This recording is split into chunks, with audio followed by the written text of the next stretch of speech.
They roar for their hometown hero. 길동덕 허리.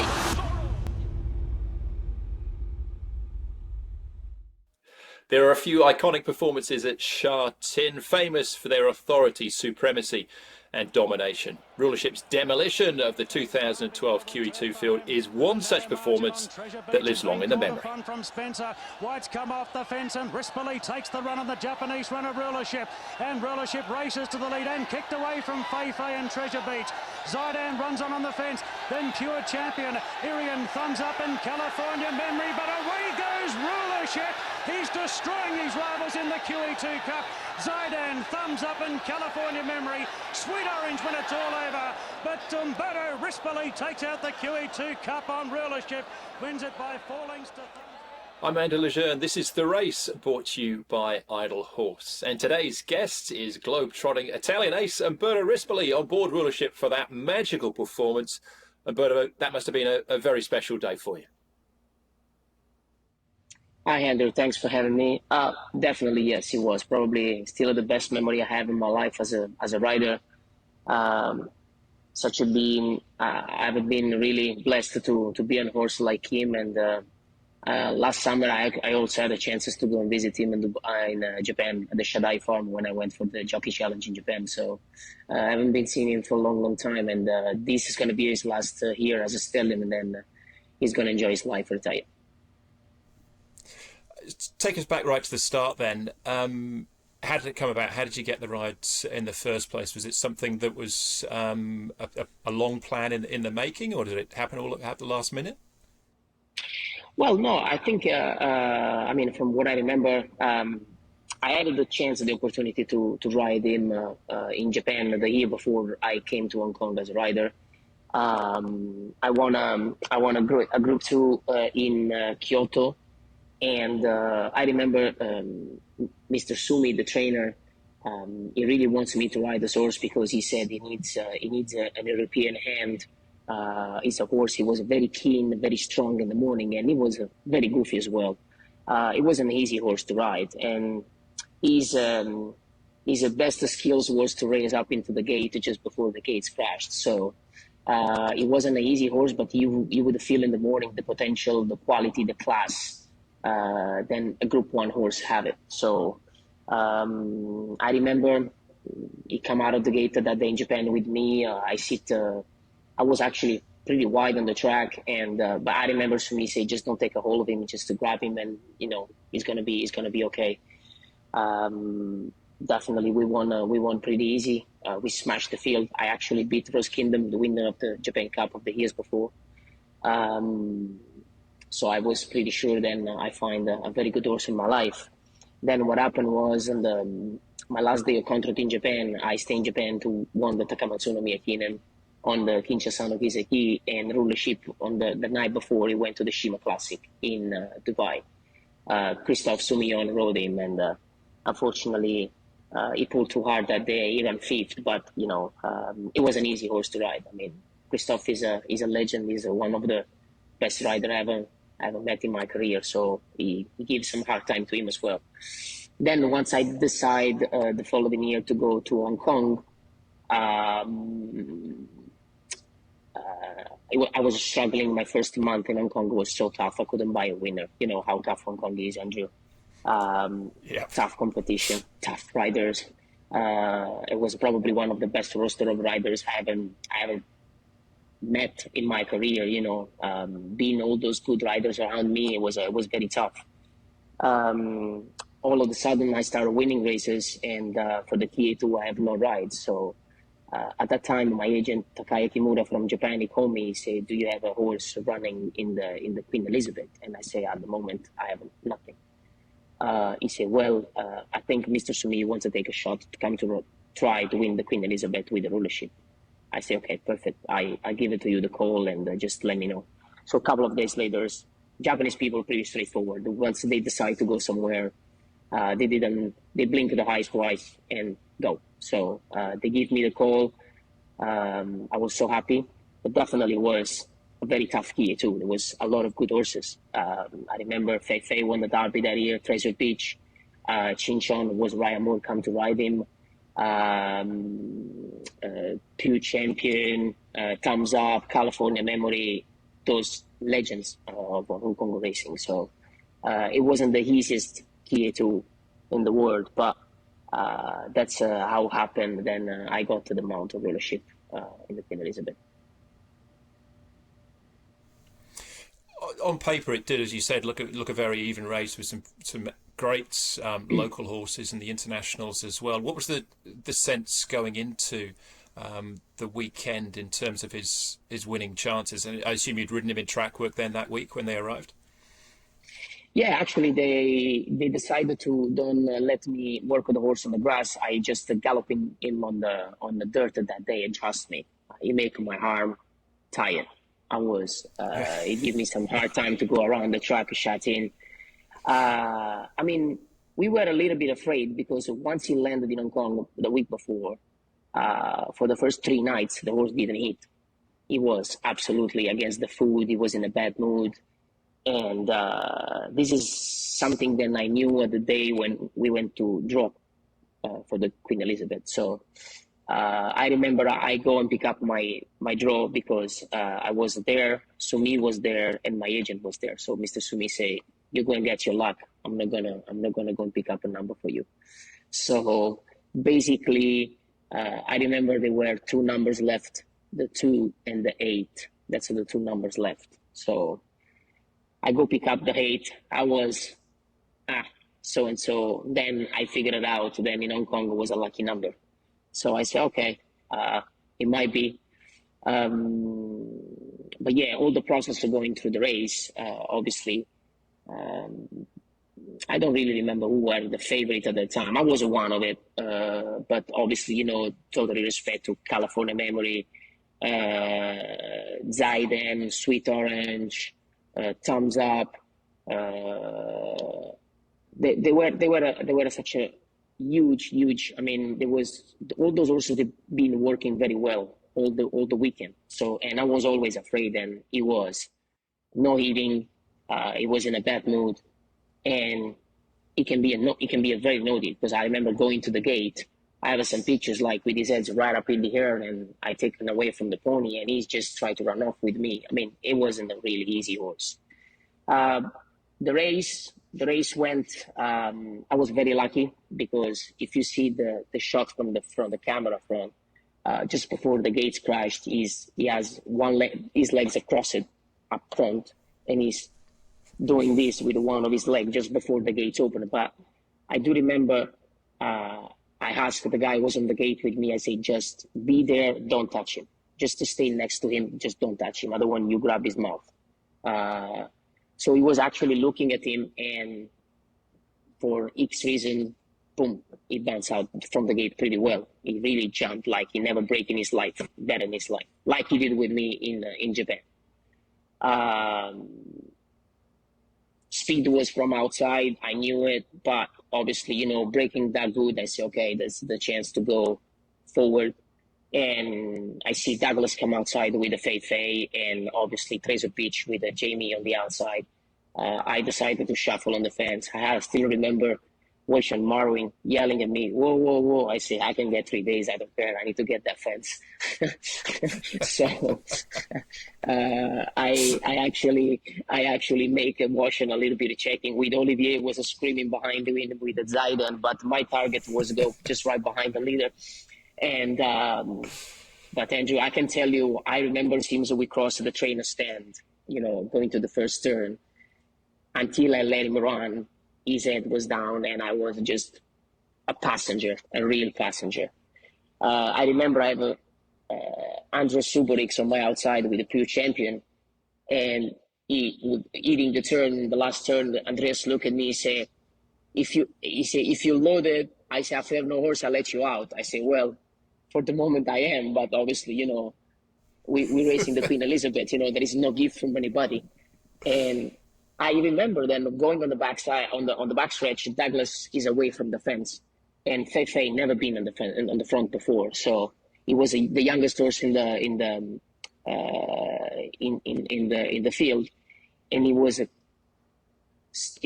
racing sidewise, like with his head against the fence, and he was away from the fence. So I do remember when we were half turned to go, Jamie was trying to put a pressure on Douglas, tried to shut the fence. And as soon as Douglas come out this inch from the fence, I said, okay, it's now or never. And as soon as I send him into that spot, he don't even think about it. A big horse like that, most of the time, they really hesitated to go in such a small gap like that. And then once I send him, I remember I turned for home. I never been so fast in my life, never. I actually have a goosebump telling you this. I remember 200 meters to the post, to the winning post. The first things come up in my mind. I say, if somebody's gonna beat me, it must be an airplane, because I'm going fast. I'm really going fast.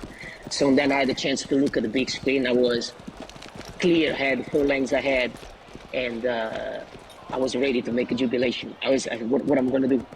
That's the first things that come up in my mind. How I'm gonna celebrate this. I knew I was the winner, and definitely so far still one of the best memories I have as a rider in my life. When you say you look at the big screen, is it easy to tell just in that split second? Because you can't stare at it for 5 seconds. To look up, you can straight away, you get that sense of if anything is going to come and challenge you and where everything else is. I mean, you can obviously see the gap there as well. But how easy is that to do at full race speed? If you're going that fast, it's very easy because you know how fast you go. And once you look up the brick screen and they are 5-6 lengths behind, and you look up to the wire, you say, okay, it's over, And I remember the gallop out. The gallop out was even better. I think I stopped him down to probably the 1,000 meter, to 1,200 meters. I couldn't stop him as fast as I could go. If I would go another lap, that horse could be probably a Melbourne Cup horse, but his problem was that he was very keen. He was very, very keen, and unfortunately, the only regret I had then, I never had a chance again to ride him. But I can say then, it was from the inside. I can say then they don't play really fair with me. Probably that was my Japanese agent, where he decided to bring Joris Medizabal for the tenor show and Craig Williams for the Ari McKinnon. And in both occasions, the horse missed the start, and he was dead last all the way, and he fly home in the tennis show. I think he ran third, and Ari McKinnon was something incredible what he did with the Craig. He really went really up in the gate. He lost 10 lengths at the start, and he still ran third behind Gold Ship. And I don't remember, I think it was Admir something second. I'm not really sure about it, but that was probably his best performance. No one horse you can see in Nakayama with the 250 meters of stretch, covering so much ground, running third in such a big race like that. But that's, he has his best winner in his career with me, and I'm glad of that. Yeah, you'd say that. It's easy with hindsight, I suppose, but if you watch the race back, you said when he came out of the gates, he was just straight on the bike. Like, you can, when you see him get out of the gates and you move across there. Fair enough, we know the result of the race, but straight away he looked like a different horse. So he was just travelling so strongly in behind. The feel he must have got all the way round. You must have been thinking, let alone when you got to the straight, it's going to take a good one to beat me today.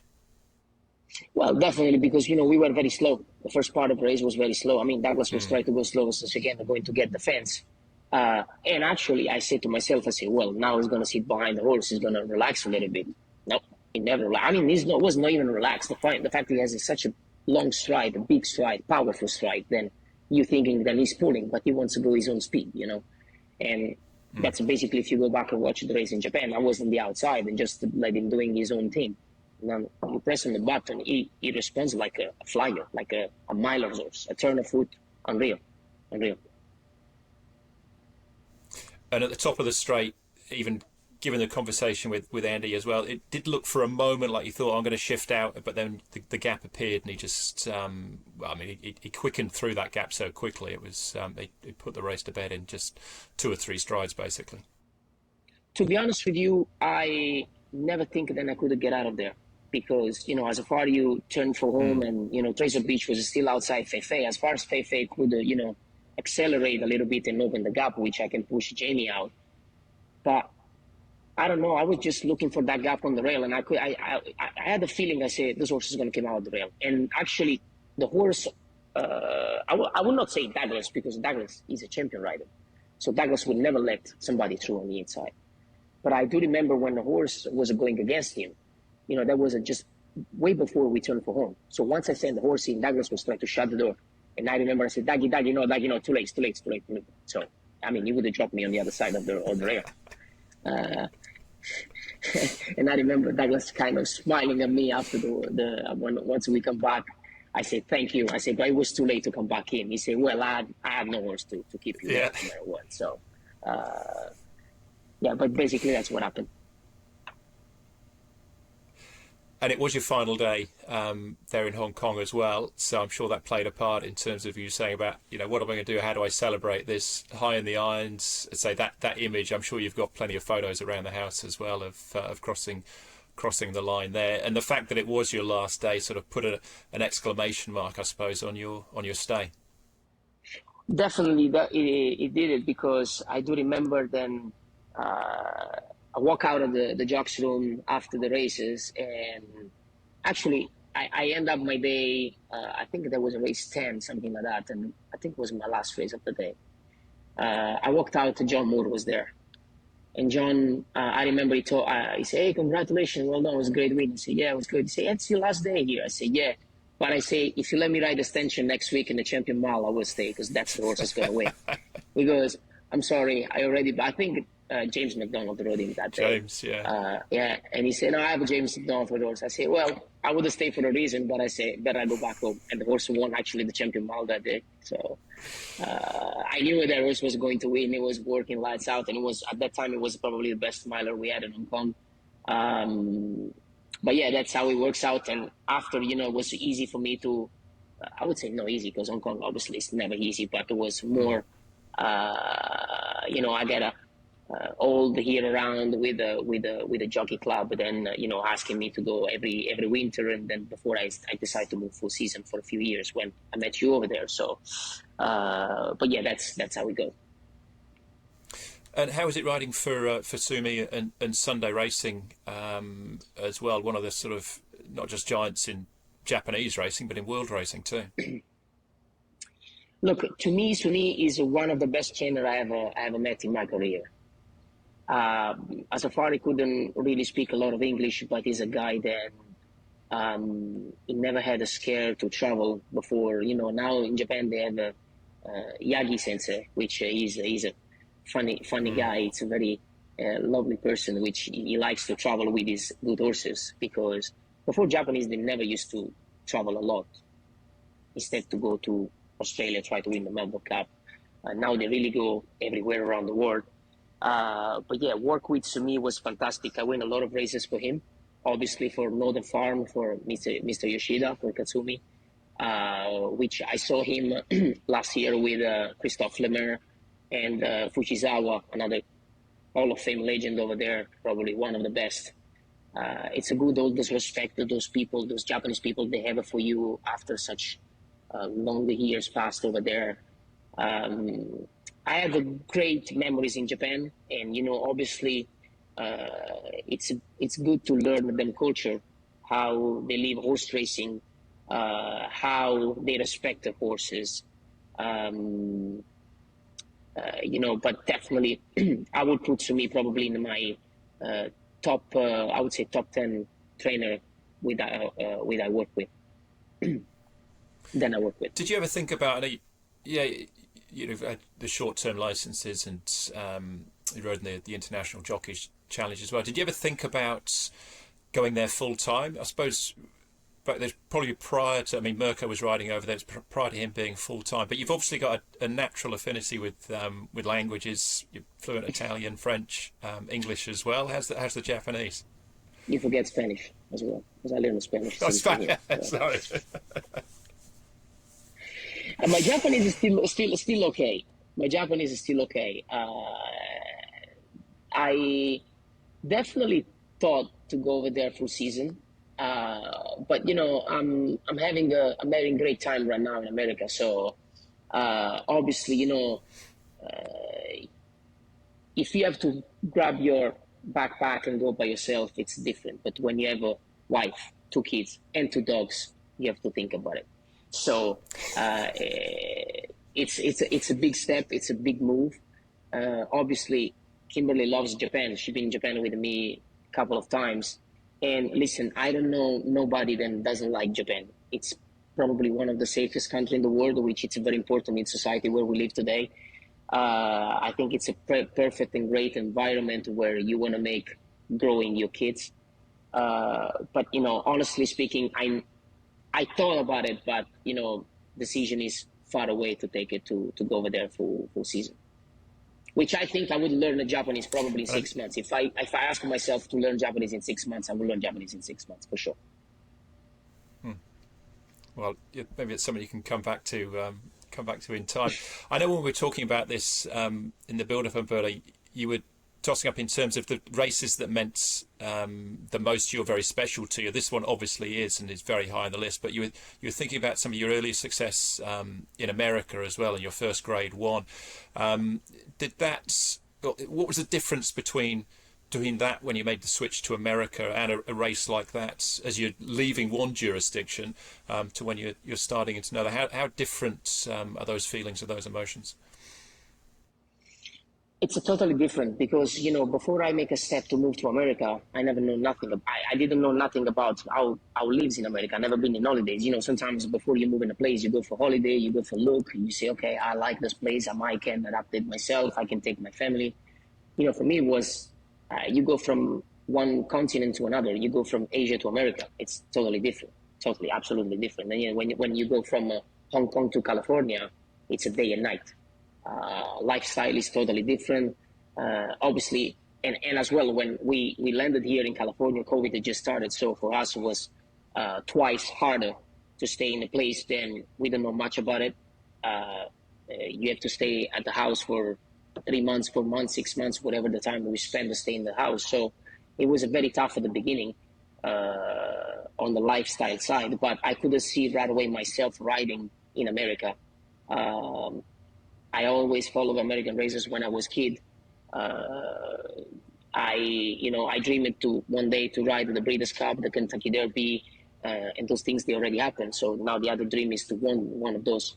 But I do really adapted myself pretty well to the American races. Actually, I would say I don't know if I'm lucky, or I don't know if it's a talent. I don't know what it is. But I always say to myself before you move to go somewhere, look, if you think you can go over there, just go over there, do your own thing. So if you're good enough to handle it, you will stay, you will prove it, and everything is going to come up natural. So just be yourself.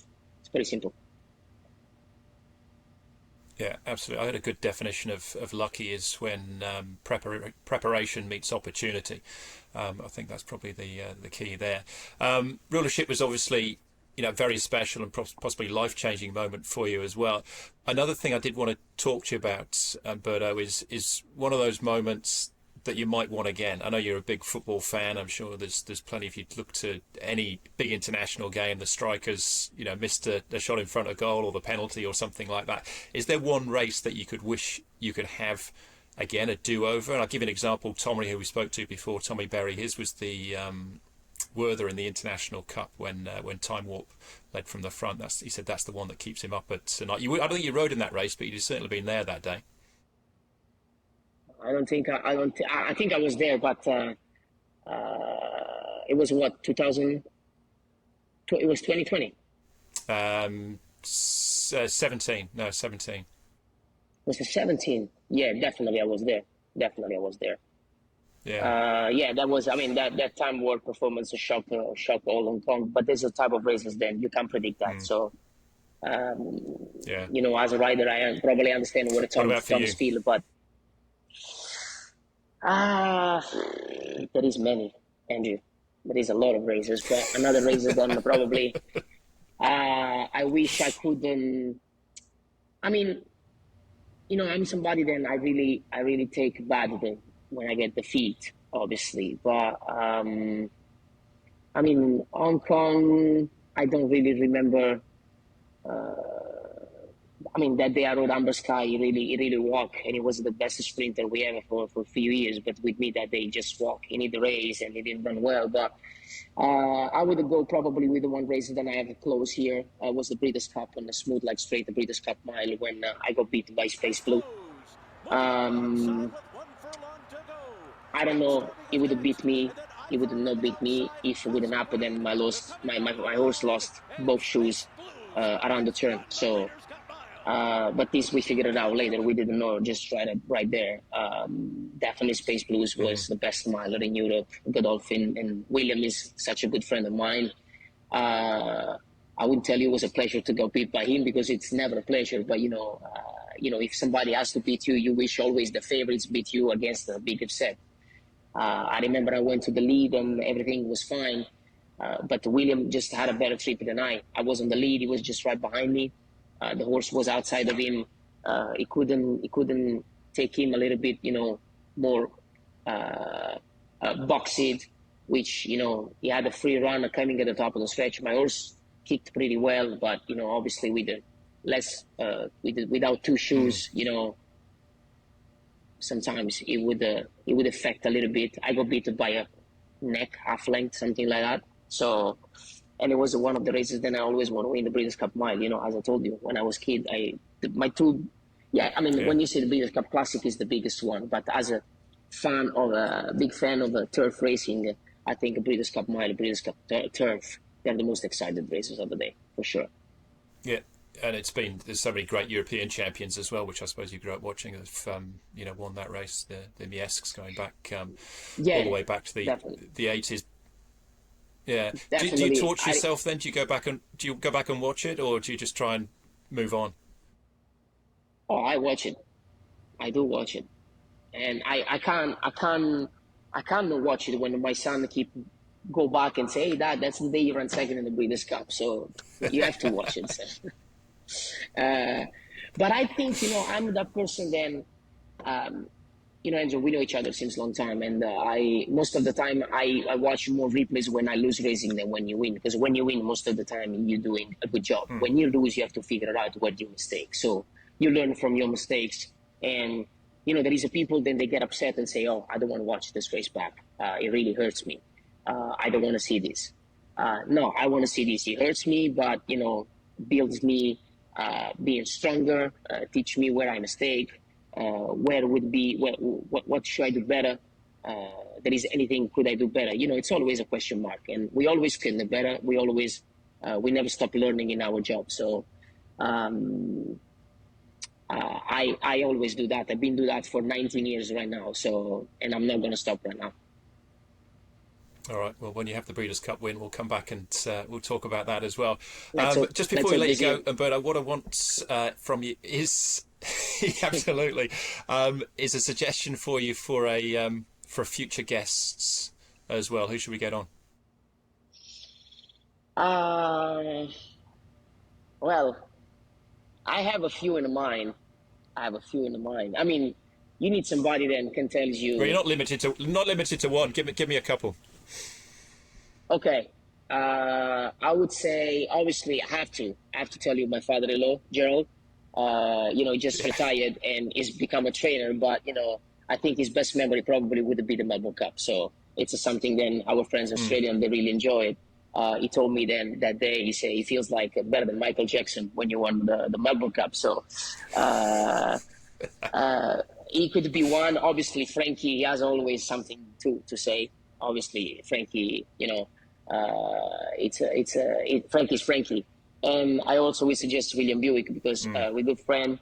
Flavian Pratt, I have a good relationship with Flavian. Seems like, we know each other from France, and then when I came to America, we really closed our friendship.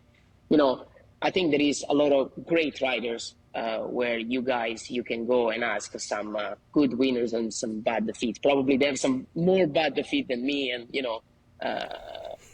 you guys will enjoy more of that probably. Well, that'll probably keep me busy till the end of the year. The first time I met Gerald was in Hong Kong. I think it was at the International Week, and I saw it was one of those gala dinners. I saw he was standing by himself. I thought I'll just go over and introduce myself. And I think from nothing, from a standing start, meeting him for the first time, I think I got 30 years of life advice, professional and personal, in about 3 minutes, with a couple of Gaelic shrugs thrown in as well. It was really something special. I understand you, because the first day I met Gerald, actually, you know, I saw Gerald in the photo. I mean, I end up, as everybody know, I end up, you know, married his daughter, but that's the details. He was one of my idols when I was kid, with Frankie and Mickey Nam, when, you know, you're young, and Christophe Soumillon was the rising star at that moment. So that's the riders I used watching every single time. I remember then I met him the first time in the kitchen at Happy Valley, and you know, I saw him. He was eating his soup just before racing, and I walked there, and for me it was, you know, I said, "Wow, that's Gerald Bossett." You know, I'm sitting there and say, "Hey, are you a new jockey?" I say, "Yeah, I'm trying to come to Hong Kong for a short-term license." He said, "Yeah, good." You see, I sit there, same as you, 10 minutes. 30 years of advice, good advices. He said, "Now you can stand up, you can go." That's how I met Gerald. Exactly the same way, probably, than you. There you go, brilliant, great memories. Umberto, thank you so much for your time today, and yeah, we'll hold you to that Breeders' Cup win. We'll have you back on. Thank you so much, Andrew. Thanks for having me. Great stuff. Thank you for your company as well. Don't forget to like, share and subscribe as well, to make sure you never miss an episode in the future. And let us know who you might like to see as a future guest too. In the meantime, that's it for now. We'll see you next time on The Race.